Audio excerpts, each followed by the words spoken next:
Hi everybody, and welcome to Survival Alerts.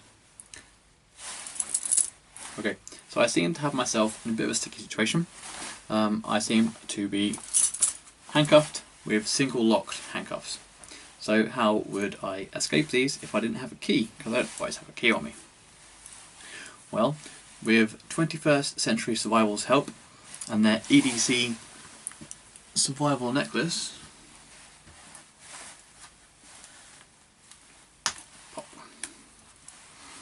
I can use the built-in handcuff shim to make good my escape. So bear with me, I'm going to try and escape. I will be concentrating, so I may not talk much while I'm doing it.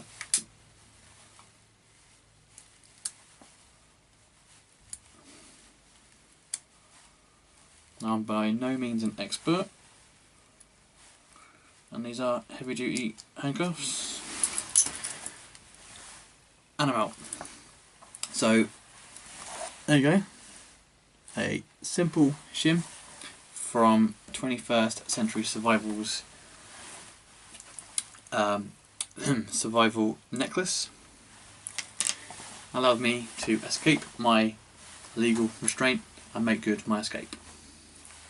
Thanks for 21st Century Survival. Oh, you are.